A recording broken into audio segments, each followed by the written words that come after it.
Inquiry commission के सरबराह जनाब retired सदुक Hussain Jilani साहब जस्टिस जो है वो उन्होंने तो माजरत कर ली इस कमीशन को हेड करने से 6 जजेस इस्लामाबाद हाई कोर्ट के, जिसमें उन्होंने ये पिटिशन दायर की है, बल्कि पिटिशन दायर नहीं की, उन्होंने कंप्लेंट की है, उन्होंने गाइडेंस मांगी है सुप्रीम कोर्ट ऑफ पाकिस्तान से कि उनके साथ जो हो रही है उसके बाद क्या किया जाए। उस कमीशन से जो हुकूमत ने कमीशन बनाया था उसको तो तसद्दुक हुसैन जिलानी साहब ने पहले रिजेक्ट कर दिया और उन्होंने जो है उसके TROs पे भी इतराज़ किया ऑब्वियसली, और वो हट गए। उसके बाद जो है वो बहुत ज़्यादा ऑब्वियसली एक बार्स की तरफ से ही प्रेशर था, वैसे ही प्रेशर था चीफ जस्टिस साहब के ऊपर, तो सुप्रीम कोर्ट ने खुद नोटिस ले लिया उन 6 जजेस के उस ख़त के ऊपर, जिसके अंदर उनको ये कहा गया है कि जी 6 जजेस ने लिखा कि जी फ़लाँ केसेस के अंदर मुख्तलिफ केसेस के अंदर जो है उनको मुख्तलिफ लोगों ने प्रेशराइज़ किया, उसमें बहुत से प्रेशराइजेशन की उन्होंने वाक़यात कलमबंद किए। और सवाल पाकिस्तान में उठा कि अगर पाकिस्तान की आला अदलिया के 6 जजेस जो है वो इतने मजबूर हैं या उनको इस तरह जो है वो इस्तेसाल का निशाना बनाया जा रहा है या उनको ज़ोदोकोब का निशाना बनाया जा रहा है, मनपसंद फैसले लिए जा रहे हैं, तो पाकिस्तान में जस्टिस के निज़ाम का तो अल्लाह ही हाफिज़ है। तो अब ये जस्टिस काजी फारिक ईसा लार्जर बेंच बनाया 7 रुकनी, उसमें जस्टिस मंसूर अली शाह, याहिया खान अफरीदी, जमाल खान मंदोखेल, जस्टिस अतर मिनुल्लाह, जस्टिस मुसरत हलाली, जस्टिस नईम अख्तर खान। ये लार्जर बेंच बुध की सुबह 11 बजे जो है वो समाअत करेगा। और इसके अंदर अब 2 पर्सपेक्टिव्स हैं। एक तहरीक इंसाफ का पर्सपेक्टिव है जो ये कह रहे हैं कि जिन मोअज़्ज़ज़ 6 जजेस ने ये इल्ज़ाम लगाया है उनको गालिबन एविडेंस देने की ज़रूरत भी नहीं, उनकी स्टेटमेंट काफ़ी है कि वो जिन जिन लोगों के ऊपर, जिन जिन आला अहदेदारों के ऊपर या आम लोगों के ऊपर इल्ज़ाम लगा रहे हैं वो एविडेंस देने की ज़रूरत नहीं है, बस जज ने कह दिया तो काफ़ी है। दूसरा जो हुकूमत का पर्सपेक्टिव है, जो इस TROs में भी लिखा हुआ था कि जिन जजेस ने जिन लोगों पे भी इल्ज़ाम लगाया, ख्वाह वो कोई अहलकार है, ख्वाह वो कोई अफसर है, ख्वाह वो आम आदमी है, उन्हीं 6 जजेस को इसका एविडेंस भी देना होगा। तो ये मामला जो है अब इस वक्त की सबसे टॉप न्यूज़ है, डेवलपिंग स्टोरी है। उसके साथ साथ इमरान खान साहब के लिए बड़ी ज़बरदस्त खबर आ जाइए, तोशा खाना में वो और उनकी जो वाइफ है उनकी सज़ा मअतल होगी, इस्लामाबाद हाई कोर्ट ने मअतल कर दी है। नैब ने बड़ा हैरत अंगेज़ पर उसके अंदर वो लिया, उन्होंने एतराज़ नहीं किया इसके ऊपर। तो ये सिचुएशन सामने इस वक्त है कि इमरान खान ऑब्वियसली अभी रहा नहीं होंगे ज़मानत पे भी, तोशा खाना में ज़मानत पे रहा होने के बावजूद भी नहीं होंगे क्योंकि वो दूसरे केसेस में मतलूब है।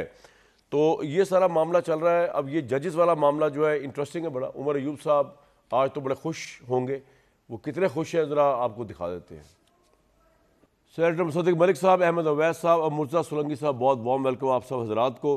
अगर मैं एक न्यूट्रल व्यू से बात शुरू करूँ, मुर्तज़ा सोलंकी साहब इस सारे एपिसोड को 6 जजेस का पहले इतना बड़ा दावा करना और इतना फुल ऑफ मतलब कंसर्न्स लेटर भेजना, उसके बाद चीफ जस्टिस साहब का प्राइम मिनिस्टर से मिलना, प्राइम मिनिस्टर का कैबिनेट की मर्जी से एक ऐसा कमीशन बनाना जिसके जो लीड कर रहे थे वो साबिक जज थे, और उन जज साहब का, जिलानी साहब का अलहदा हो जाना, TROs पर एतराज़ करना, TRO के अंदर जजेस को पाबंद करना कि वो एविडेंस दें, जिसके ऊपर तहरीक इंसाफ ने वावेला मचा दिया कि जजेस भाई क्यों एविडेंस दें।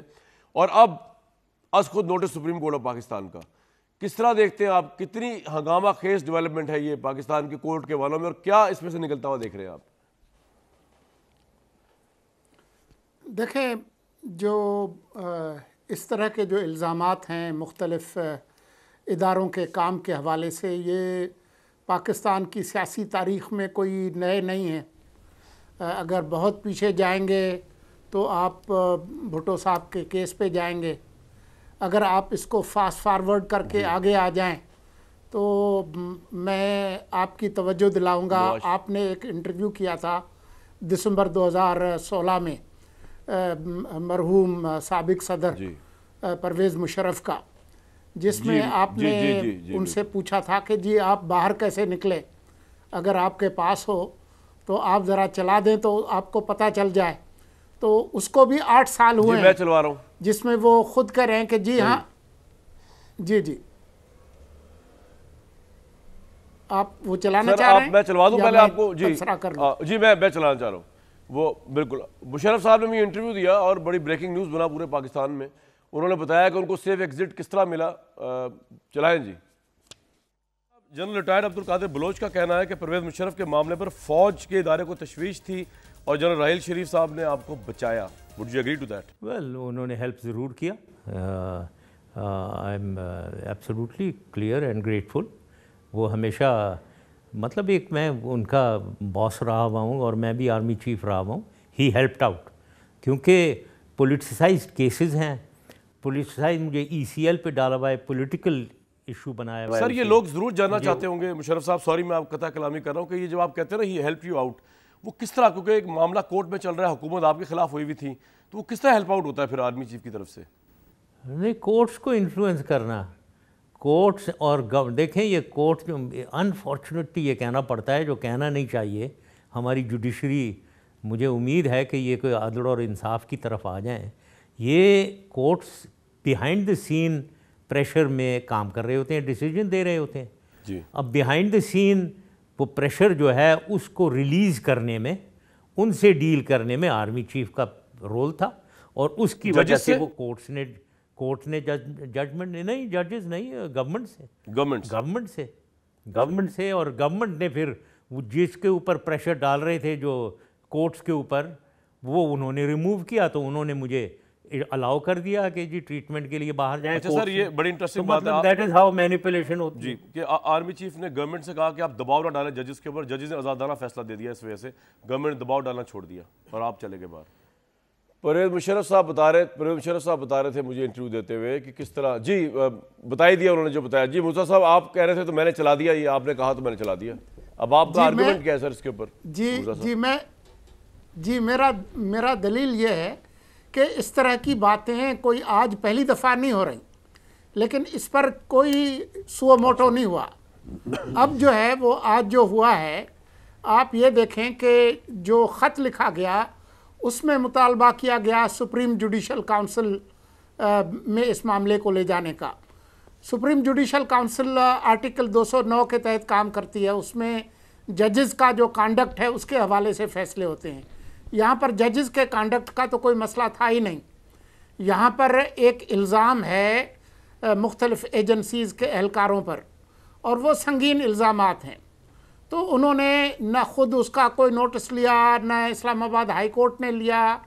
फिर वो साबिक चीफ जस्टिस के बारे में भी बताते हैं, उन्होंने भी उससे ऐसा ही लगता है कि डंग टपाव काम किया। तो अब बात यह है कि 2 दिन लगा के फुल कोर्ट के बाद सुप्रीम कोर्ट इस नतीजे पे पहुंची कि इंक्वायरी एक्ट के तहत एक कमीशन बने। 3 दिन में ऐसा क्या हुआ है मुझे बताएं कि आप उस कमीशन को पीछे करके आप अज खुद नोटिस ले रहे हैं। या तो वो जो फुल कोर्ट का जो फैसला था और इंक्वायरी कमीशन बनाने का वो गलत था, या अज खुद नोटिस जो लिया है वो गलत है। दोनों दुरुस्त नहीं हो सकते, क्योंकि इसमें एक फैक्टर और भी हो सकता है मुर्तज़ा साहब, का जो तरीका, अगर इंक्वायरी कमीशन के सरबरा जस्टिस रिटायर्ड तसद्दुक़ हुसैन जिलानी ने आई थिंक पहले अपने आप को अलग कर लिया, तो शायद फिर चीफ जस्टिस के पास और कोई ऑप्शन नहीं बचा एक्सेप्ट के साथ अपनी लार्जर बेंच बना दिया। इस पहलू की तरफ भी तो देखें ना। देखें, अगर एक तो हमें पता चलना चाहिए कि तसद्दुक़ जिलानी साहब ने पहले इत्तेफाक किया था या नहीं किया था। क्या उन्होंने ये 6 जजेस का जो ख़त है वो नहीं देखा था? ये फिर उन्होंने क्यों उस पर राज़ी हुए?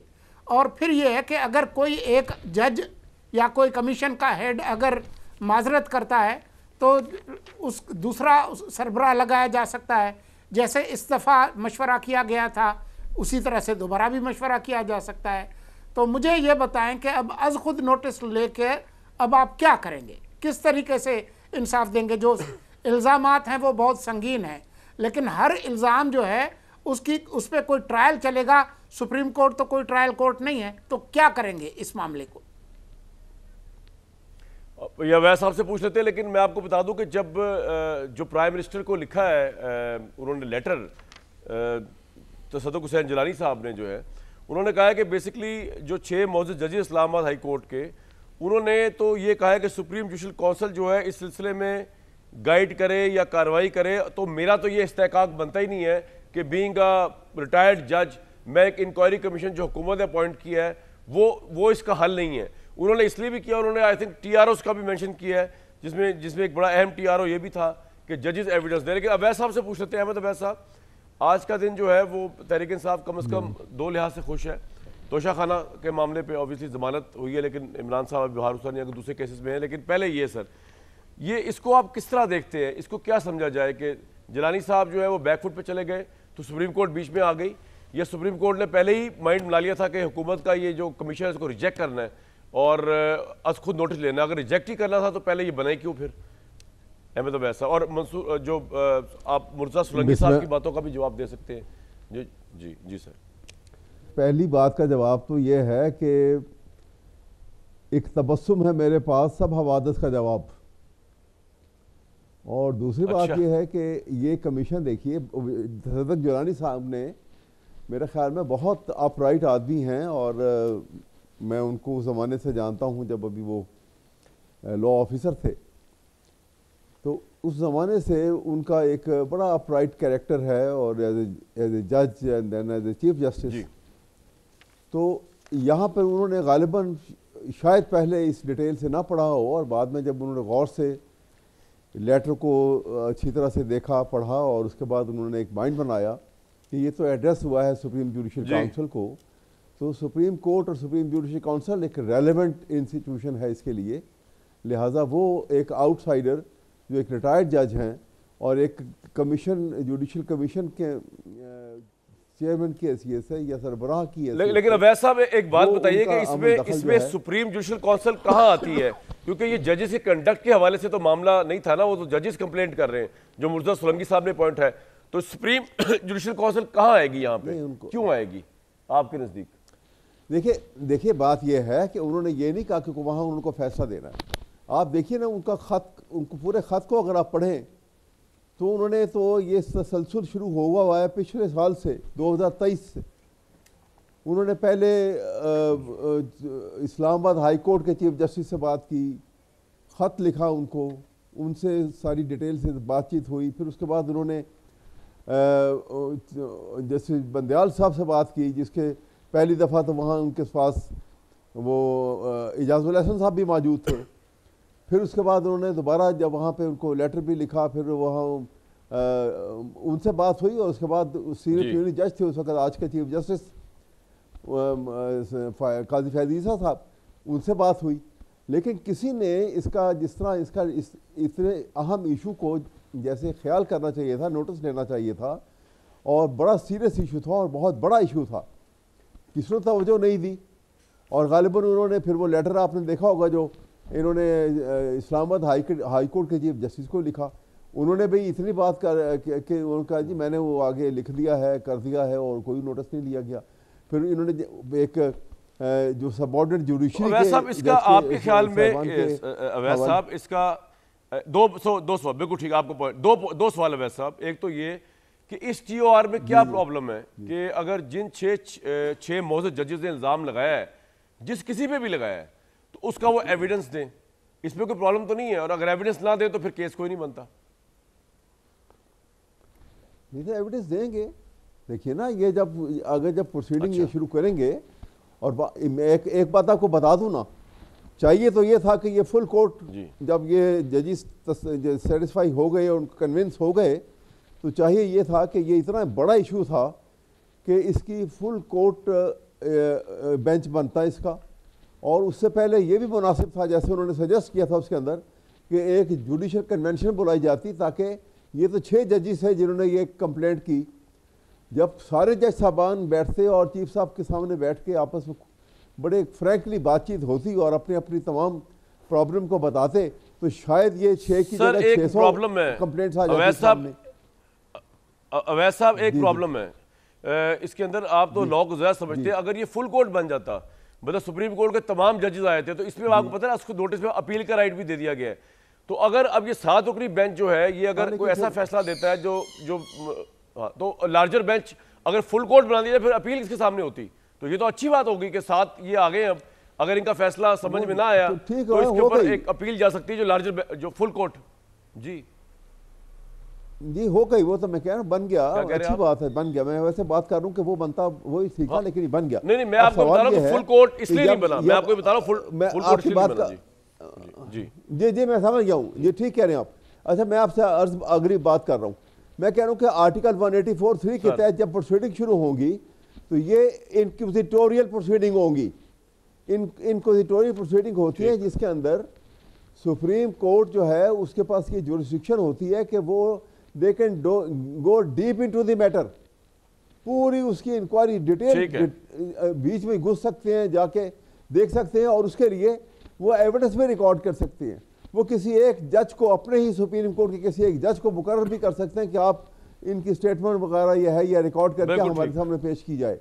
ये सारी चीज़ें हो सकती हैं। और आर्टिकल 187 साथ है, वो कहता है कि सुप्रीम कोर्ट जो है उनके पास ये अख्तियार भी है कि वो they can go for complete justice, मुकम्मल तौर के ऊपर हर चीज़ वो खुद मुकम्मल कर सकते हैं, किसी को और की जरूरत नहीं है। चले आप इतने पे तो ग्रेविटी जी अवैध साहब थोड़ा जिंदगी में कुछ थोड़ा सा हो जाया करें पाकिस्तान में, कुछ तो खुश खुशा खाना में आपको रिलीफ मिल गया। मैंने तो पहले आप खुश है तो मैं भी बड़ा खुश हूं इस बात में।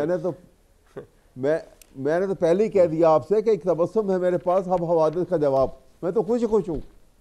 बिल्कुल ठीक है, मैंने तो पहले अब मैं अगर आप इजाजत दें तो अब अगर आप जरा इजाजत दें तो मुसद्दिक मलिक साहब से मैं जरा ताज़ियत कर लूं इस सारे मामले की। मुसद्दिक भाई क्या हाल है? जरूर। मसला ये है जी मुसद्दिक मलिक साहब, मसला ये है कि हुआ क्या कि आप लोगों ने बड़ी फुर्ती दिखाई, प्राइम मिनिस्टर साहब फौरन पहुंच गए, टक टक करते पहुंच गए वहां पे चीफ जस्टिस साहब के पास, और इस फुर्ती से तो उन्होंने शायद आम रफ़ाए अल्लाह करे, मैं अभी प्राइम मिनिस्टर का नए अभी आए हैं, हम तो उनको कहते हैं कि पाकिस्तान को मसाइल से बाहर निकालें, लेकिन जिस सूरत के साथ वो पहुंचे चीफ जस्टिस के पास, मुझे उम्मीद है कि शहबाज शरीफ साहब एक अच्छे इंसान, अच्छे प्राइम मिनिस्टर हैं, वो दूसरे मामला में भी जो आम आदमी के इंसाफ का मामला का उसमें भी चीफ जस्टिस को उस तरह जाके मिलेंगे।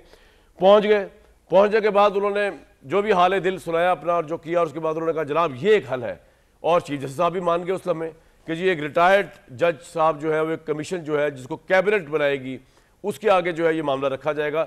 लेकिन वो जज साहब जिसको बनाया, शोमे की किस्मत आप लोगों के लिए अच्छा ना हुआ कि वो खुद ही अलग हो गए, तो चीफ जस्टिस साहब ने उसको नोटिस ले लिया है। अब आपके जज्बात क्या है? मैं सिर्फ आपके जज्बात जानना चाह रहा हूँ कि कैसा फील हो रहा है आपको, ये क्या हो रहा है जो आपका ये जो कमीशन जो है उन्होंने आगे पीछे हुआ है?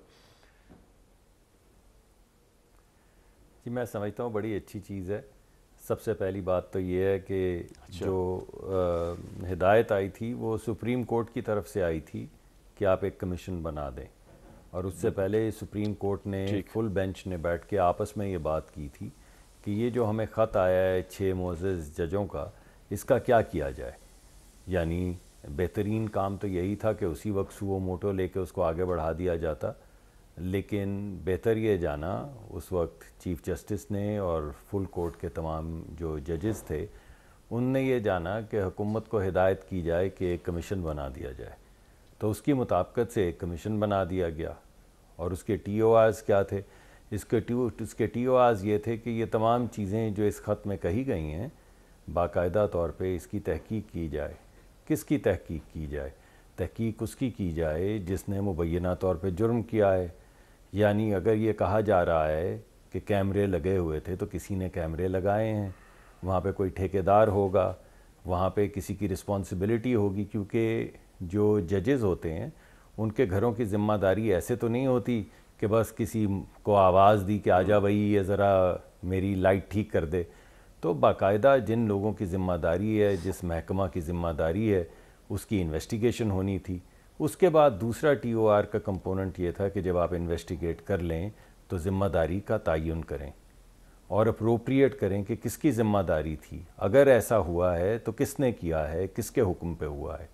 और ना सिर्फ ये, बल्कि ये भी कहा गया कि इससे आगे बढ़ते हुए फिर आप तजवीज़ करें कि अब क्या होना चाहिए। अगर किसी की ज़िम्मेदारी है, अगर मुबैना तौर पे कुछ ऐसा है, तो फिर उसका अजाला किस तरह से किया जाएगा, इंसाफ किस तरह से किया जाएगा, वो तजावीज़ भी दें।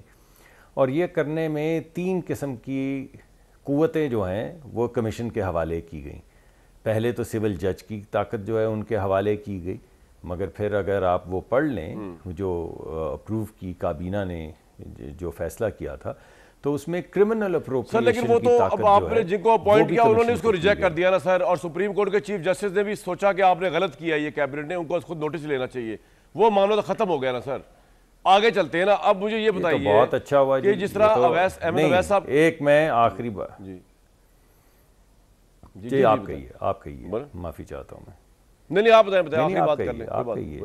आपके नहीं आप कामरान साहब ये थोड़ी हो सकता, आप कुछ कहने लगे मैं आपके अच्छा, ये आप मुझे कह रहे हैं ठीक, मैं माजरत, मुझे कभी कभी करना पड़ जाता है, लेकिन वो थोड़ा ये है कि टाइम देखते। सर वो कह रहे हैं जुडिशल काउंसिल बुलाई जानी थी, सदीक साहब वैसा आप कह रहे हैं, उसके सामने डिस्कशन होनी चाहिए थी। तो आप फुल कोर्ट का भी चलो उन्होंने मान लिया कि अच्छा आ गया, एविडेंस वहाँ पे देना चाहिए था। अब अच्छी बात नहीं है कि अब एक इतने क्रेडिबल जजेस के सामने ये 6 जजेस जो है ये अपना एविडेंस रखेंगे, ये अच्छा नहीं हो गया सर? देखिए, मामला जजेस का सादिक था, साहब। शिकायत जजेस को थी, उन्होंने ख़त जो है वो सुप्रीम कोर्ट को लिखा, तो ये तो बेहतरीन काम हो गया कि सुप्रीम कोर्ट ने कहा कि हम इसका खुद ही नोटिस लेके खुद ही इसका हल किए देते हैं। पहले ही कर लेते, हमारी तो ये ख्वाहिश थी कि पहले ही कर लेते। उन्होंने जब हिदायत दी, और हिदायत भी उन्होंने दी मशवरा करके फुल बेंच के साथ, यानी तमाम जो सुप्रीम कोर्ट के जजेस हैं उन सब से मुशावरत करने के बाद हुकूमत को हिदायत दी कि आप कमीशन बना दें, सो कमीशन बना दिया गया। अब अगर उन्होंने ये जाना, और वैसे मैं ये अहमद अवैस साहब को मुबारकबाद देना चाहता हूँ कि कल तक तो तसद्दुक़ जिलानी साहब जो थे वो ना नॉन कंट्रोवर्शियल थे और ना वो इतने मुअज़्ज़ज़ थे जितने वो आज हो गए हैं। कल तक तो जितने भी ट्रेंड्स चल रहे थे, जो भी टेलीविज़न पे गुफ्तगू हो रही थी, वो ज़रा और तर्ज की थी।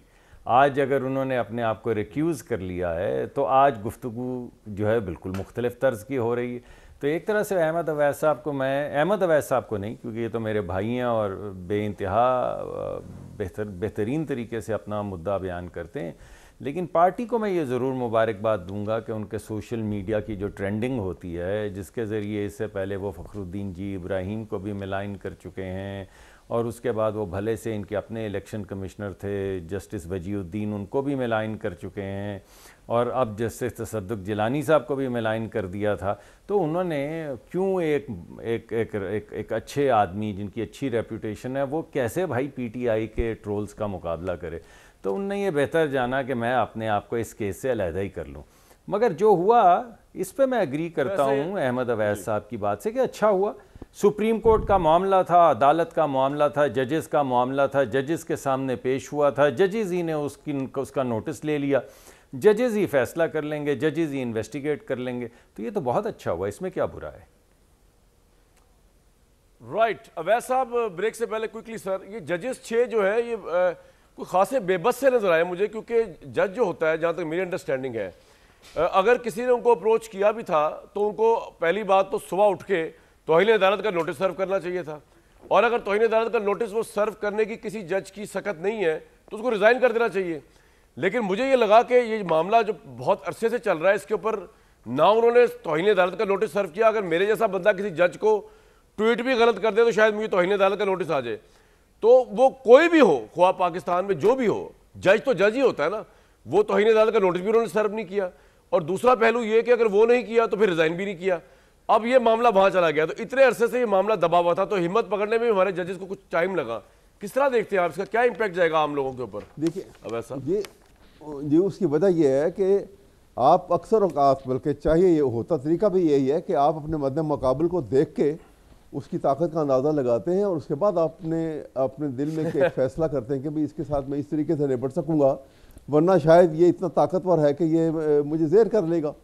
वो कोशिश तो करते रहे एक लंबे अरसे तक, वो आपकी पूरी रिकॉर्ड उस लेटर के भी है और सारे एनेक्चर भी हैं उसके, लेकिन जब देखा कि ये मामला सर से गुजर गया है और ये कोई किसी सूरत जो है कोई इसके ऊपर कान धरने को तैयार नहीं है, तो फिर उन्होंने जुर्रत करके ये आखिरी लेटर जो लिखा है और इसमें वो सारी चीज़ें ओपन कर दी उन्होंने कि ये एक बड़ा इशू है कि ठीक है, अगर सुप्रीम कोर्ट इसके ऊपर कोई खातर ख्वाह जो है सुप्रीम जुडिशरी काउंसिल को इसलिए लिखा कि ये मैटर की ग्रेविटी का एहसास हो कि ये बहुत बड़ा इशू है। एक ब्रेक लेने की अगर इजाजत दें मुझे, उसके बाद मुर्जा साहब के लिए एक सवाल छोड़े जा रहा हूँ, अपने व्यूअर्स के लिए एक बात छोड़े जा रहा हूँ। अवैस साहब आज जो गुफ्तगू फरमा रहे हैं ना, आप यकीन करें आज लग रहा है कि अहमद अवैस साहब नहीं बोल रहे, कामरान शाहिद बोल रहा है। क्योंकि जब इमरान खान साहब ने मौजूदा चीफ जस्टिस के ऊपर केस दर केस दायर किए और उनको जलील किया गया, उनको घसीटा गया, इंसाफ पे हमला हुआ, उस वक्त की इस्टेब्लिशमेंट, जनरल फैज, इमरान खान, उस वक्त की गवर्नमेंट, ये सब उस जज के खिलाफ थे, उनको रगड़ा लगा रहे थे, उनकी वाइफ को वहां पे घसीट रहे थे अदालतों के अंदर। और उस वक्त आज़ाद अदलिया पे कोई हमला नहीं, उस वक्त भी आज़ाद अदलिया पे हमला था। और उस वक्त के बहुत से जजेस जो थे वो हुकूमत के साथ मिले हुए थे मुबीना तौर पर बादिल नजर में, और वो अपनी ब्रदर जज को जो है जो अब चीफ जस्टिस है, उस वक्त भी अदलिया पर अटैक हुआ था। उस वक्त हम वो कहते थे जो अहमद अवैस साहब इस वक्त कह रहे हैं। अगर उस वक्त मामले को ठीक कर लिया जाता, इमरान खान साहब को मैं खुद मिला, प्राइम मिनिस्टर को, मैंने कहा कि सर ये आप ज्यादती कर रहे हैं, आपकी पार्टी का नाम है तहरीक इंसाफ, ये आप इंसाफ से खिलवाड़ कर रहे हैं और ये आप किसी और के कहने पे कर रहे हैं, उस जमाने की स्टैब्लिशमेंट के साथ मिल के कर रहे हैं। लेकिन इमरान साहब ने मुझे आगे से कहा, अब मैं क्या बताऊं क्या कहा, छोड़े अब जनाब। हुकूमत जो है इस वक्त ऑब्वियसली मुख्तलिफ चीज़ों को डील कर रही है, शहबाज शरीफ साहब चीज़ों को देख रहे हैं, प्राइम मिनिस्टर और मरीम साहिबा पंजाब को देख रही हैं। लेकिन ये एक बहुत बड़ा इशू आ गया जब इस्लामाबाद हाई कोर्ट के 6 मौजूद जजेस जो थे, उन्होंने जो है ये कहा कि ये सब कुछ हो रहा है, जिसके अंदर उन्होंने डिटेल्स उस लेटर में लिखा हुआ है, जो आपको आप पढ़ेंगे तो आप पढ़ते चले जाएंगे कि किस तरह बकौल उनके एलिजिडली मुबैना तौर पर जजेस को प्रेशराइज किया गया डिफरेंट केसेस में। अब मुर्जा सोलंकी साहब, इसका एक पॉलिटिकल एंगल भी आ गया है। पहली बात तो ज़रूरी था, आना ही चाहिए था, ये ज़रूरी नहीं था, क्योंकि जब इमरान खान साहब का सीता वाइट का मामला आ गया इस केस में कि जजेस ने कहा कि जी उस केस के अंदर भी प्रेशराइज किया जा रहा था, तो फिर पीटीआई का इसमें आना बनता है, या आप समझते हैं कि फिर भी नहीं आना चाहिए था, मामले को पोलिटिसाइज नहीं होना चाहिए था, या मामला ऑलरेडी इतना पोलिटिसाइज है कि पोलिटिसाइज तो होना पड़ेगा? गवर्नमेंट जो है एक और स्टैंड लेगी, मुसद्दिक मलिक साहब की तहरीक इंसाफ एक और स्टैंड लेगी। मुर्जा साहब, वो केस जो कि 28 मार्च को कमीशन का केस था, 3 दिन बाद अब वो 184(3) का आज खुद नोटिस बन गया है। ये इंसाफ और अदल के निज़ाम के लिए बहुत बड़ा ख़तरा है, क्योंकि अगर इस तरीके से फैसले होंगे कि जो ज़्यादा दबाव डाले और उसके हवाले से फैसले हों, तो फिर अदल और इंसाफ जो है वो कहीं और रह जाएगा। ये जो फैसले हुए हैं इस्लामाबाद हाई कोर्ट के, जिनका आपने जिक्र किया, तो ये देखना होगा कि कितने उन लोगों के दबाव पर हुए और कितने जो है वो एक सियासी जमात और उसके ट्रोल ब्रिगेड के दबाव की वजह से हुए। राइट। अहमद अवैस साहब, दबाव की बात कर दी मुर्जा साहब ने। मैं आप लोगों की प्रेस कॉन्फ्रेंस जुमे की सुन रहा था, जिसमें आपकी पूरी पार्टी बैठी हुई थी। उसमें आपकी पार्टी कह रही थी कि चीफ जस्टिस और जस्टिस आमिर फरूक तो मुस्ताफ़ी ही हो जाएं। तो कहने का मतलब ये कि इस मामले को ज़्यादा बेहतर नहीं है कि लीगल तौर पे अब जिस तरह चीफ जस्टिस ने खुद नोटिस ले लिया है, अदलिया पर हमें एतमाद है, 7 मौजूद जजेस जो है 6 दूसरे मौजूद जजेस को सुन रहे हैं, तो ये बेहतर नहीं है कि आप इस पर प्रेस टॉक्स ना करें, तहरीक इंसाफ प्रेस टॉक्स ना करें, मामले को कॉन्ट्रोवर्शियल ना बनाएं? What's your take sir? बिल्कुल आप ठीक फरमा रहे हैं। और अब क्योंकि सो मोटो नोटिस हो चुका है, कोई किसी किस्म की कोई प्रेस कॉन्फ्रेंस या कोई कमेंट्स जो हैं इसके ऊपर पीटीआई की तरफ से नहीं आएंगे, आने भी नहीं चाहिए। मैटर कोर्ट में शुरू हो गया और तो वो एक लॉजिकल कंक्लूजन तक जाना चाहिए और जाएगा ज़रूर, क्योंकि ये एक इशू ऐसा है कि इससे पाकिस्तान की जो स्ट्रक्चर, जो स्टेट स्ट्रक्चर है ना, उसके ऊपर बड़ा भयानक किस्म के असरात मुरतब नेगेटिव हुए हैं। लेकिन अब ये इसको टेकअप सुप्रीम कोर्ट अगर कर रही है जिस तरीके से, तो इंशाअल्लाह ताला इसका एक बेहतर हल भी निकलेगा और आइंदा किसी को जरूरत भी नहीं होगी। कोई वो ये एक रॉसी बोर्ड है। अगर आज पॉलिटिकल पार्टीज तो देखें ना, ये वक्त बदलता रहता है, आज एक इन पावर है, कल दूसरी है, आज किसी के साथ। लेकिन ये हमें हर सूरत ये कोशिश करनी चाहिए, बल्कि इसके ऊपर तमाम पॉलिटिकल पार्टीज को एका करना चाहिए। ये राउंड टेबल होनी चाहिए, बैठ के ये फैसला करें कि अपने मामलात को इतनी मेजोरिटी पैदा करें अपने अंदर कि इनके अंदर अमल दखल ना होने दें किसी को, और एक दूसरे से स्कोर विनिंग के लिए किसी और की ताकत को इस्तेमाल मत करें। खुद बैठ के अपने मामलात को हल करें। बहुत माजी में को अच्छा नहीं हुआ, जहाँ जहाँ हुआ, जिस चीज़ से हुआ गलत हुआ, भूल जाएं। लेकिन आइंदा के लिए कोई ऐसा रास्ता निकालें कि जिससे पाकिस्तान प्रोग्रेस करे और आगे की तरफ हम बढ़ें। और वे फॉरवर्ड जो है वो उसके लिए ज़रूरी है कि ये तब्दीलियाँ हमारे अंदर आनी चाहिए, ये मैच्योरिटी हमारे अंदर आनी चाहिए, ताकि इकनॉमिकली भी हम वायबल हों और इंटेलेक्चुअली भी हम इतने लेवल के ऊपर आ जाएं कि जहाँ पे हम इन बातों को ख़त्म कर सकें। ये इंतहाई ज़रूरी है इस वक्त। राइट। हम वहाँ पहुँच चुके हैं। राइट। मुसद्दिक मलिक साहब, अहमद अवैस साहब ने एक बड़ी जो है इंपॉर्टेंट तजवीज़ दी है, राउंड टेबल कॉन्फ्रेंस हो तमाम पॉलिटिकल पार्टीज़ की, और इन मामलात को देखा जाए, क्योंकि कभी वो कह रहे हैं इसके विक्टिम आप बनते हैं यानी नून लीग, कभी पीटीआई बनती है, कभी पीपल्स पार्टी बनती है। ये पॉसिबल है गिवन द फैक्ट कि अब आप जिस तरह गवर्नमेंट में हैं इस वक्त, और आपके लिए इतने हाई स्टेक्स अफोर्ड करने पॉसिबल होंगे कि राउंड टेबल कॉन्फ्रेंस हो, इसमें पाकिस्तान तहरीक इंसाफ भी हो? देखिए, पहली बात तो ये है कि आपने एक केस का भी जिक्र किया जब अहमद अवैस साहब से आप गुफ्तगू फरमा रहे थे, लेकिन उसमें कुछ ज़्यादा जिक्र नहीं आया सिद्दीकी साहब के केस का। और सिद्दीकी साहब का केस जो महवर है इस ख़त का भी, अगर उसका मुतालिया करें तो आपको सब पता चल जाएगा कि उस वक्त हुक्मरान कौन था, किसके ईमा पे कौन जो है उस वक्त इमरान खान उस वक्त की इस्टेब्लिशमेंट के साथ खड़े हो गए थे शौकत सिद्दीकी के खिलाफ। जी जी जी जी कंटिन्यू। जी, तो अभी ये शौकत सिद्दीकी साहब का जब मामला सेटल हुआ तो उसके बाद ये ख़त आया है ना, तो मुझे यकीन है कि अहमद अवैस साहब असल में शौकत सिद्दीकी साहब के केस का भी जिक्र कर रहे हैं। उसके अलावा जो सुप्रीम कोर्ट के एक जज लगाए गए थे मियां नवाज शरीफ साहब को और मरियम साहिबा को सुपरवाइज़ करने के लिए, यानी एक नैब की अदालत के ऊपर एक सुप्रीम कोर्ट के जज को मुतय्यन किया गया था कि वो फ़ैसला एक ख़ास किस्म का वहाँ से आए। तो अगर आप ये तमाम कड़ियाँ जोड़ लें तो ये जो प्रोटेस्ट हो रहा है, ये प्रोटेस्ट के लिए असल तो इसके विक्टिम्स जो हैं वो हम रहे हैं। आपने एक केस का जिक्र किया, मैंने दो का जिक्र कर दिया।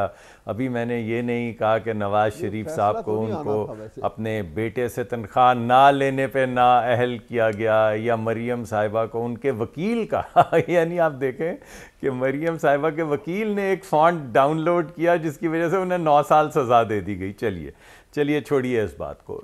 बात असल तो ये है कि केसेस कोई भी हों, जो बात तजवीज़ है एका करने की, मिल बैठने की, आप तमाम ही लोग हालात के डसे हुए हैं, लेकिन इसके लिए तो नहीं, आप सुनिए तो देखिए, बात ये है, मैं सोचता ये हूँ कि क्या कोई एटमी धमाका होगा जिसके बाद हम मिल के बैठेंगे।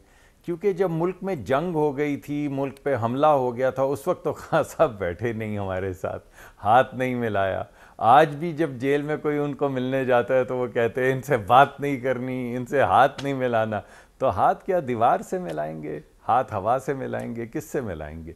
तो रवैयों में तब्दीली आनी चाहिए। ये अहमद अवैस साहब का बहुत मस्बत तजवीज़ है। इससे अवैस साहब कुछ कह रहे हैं, बार-बार आपको जरा सुन लें उनकी पुकार। आपको ही कह रहे हैं, अगर आप इजाजत दें मुसद्दिक साहब, वो आपको कुछ कह रहे हैं। जी अवैस साहब क्या फरमा रहे हैं, सुन लें मुसद्दिक साहब। बिल्कुल जी वैसा फरमाएं। हाजिर। मैं ये कह रहा था कि जो सूरत हाल अब है इसमें, मैं तो आपको ये भी बल्कि आपको बताऊं कि इवन एट दैट टाइम जब जस्टिस फायद ईसा के ऊपर ये रेफरेंस वगैरह का सिलसिला शुरू हुआ था, तो ऑन रिकॉर्ड है कि मैंने व्हाट्सएप के ऊपर बड़ा एम्फेटिकली प्राइम मिनिस्टर साहब को, उस वक्त इमरान खान को ये लिखा था कि 100 टाइम सोचना, इसके ऊपर कोई जो है ये डिस्पैशनेट वैसे साहब आप वक्त की किल्लत है, वक्त की किल्लत। बिल्कुल आप ठीक कह रहे हैं, आप ऑन रिकॉर्ड से बिल्कुल ठीक है, आप सर सही कह रहे हैं। लेकिन प्राइम मिनिस्टर साहब ने फिर वही किया जो शायद आज भी प्राइम मिनिस्टर करते हैं, वो किसी की सुनते तो नहीं है। वो मुसद्दिक साहब कुछ कंप्लीट करना है ब्रेक से पहले आपने। जी मैं ये कह रहा हूँ, ये ना हो अहमद अवैस साहब मोहब्बत भरी बातें कर रहे हैं, कल इनको कोई नई पार्टी ज्वाइन करनी पड़ जाए, अपनी पार्टी से भी जाएं, ज़रा पता कर लें इमरान खान साहब से उनके पास क्या जो जाता है वो बाहर निकल के कहता है आग लगा देंगे, एहतजाज करेंगे, रोंद के निकल जाएंगे। तो ये अहमद अवैस साहब की बातें तो हमें तो शिरीनी की तरह। मैं एक ब्रेक के लिए जा रहा हूँ मुसद्दिक साहब, मसला बताओ कि अहमद अवैस साहब उन लोगों में से नहीं है, इंडिपेंडेंट अवैस साहब इंडिपेंडेंट माइंड अपना अप्लाई करते हैं। वो आपको यही तो बता रहे थे कि जिस वक्त जस्टिस फायद ईसा साहब पे इमरान खान साहब रेफरेंस दायर करने जा रहे थे तो अहमद अवैस साहब ने उनको कहा कि 100 मरतबा सोचें। तो ये बात है, हर बंदा जहनी तौर पर उस तरह नहीं होता कि वो कर जाए। शहबाज शरीफ साहब और इमरान खान साहब एज प्राइम मिनिस्टर में क्या बात कदर मुश्तरक है, आपने व्यूअर्स में याद कराना है। कल जैसे ही मैं आऊँगा पहले आपने भी याद कराने बाद कोई मसला डिटेल है और बड़ा इंटरेस्टिंग है। कल जब आप याद कराएंगे तो मैं आपको कल बताऊँगा। मुझे दीजिए कल तक इजाज़त।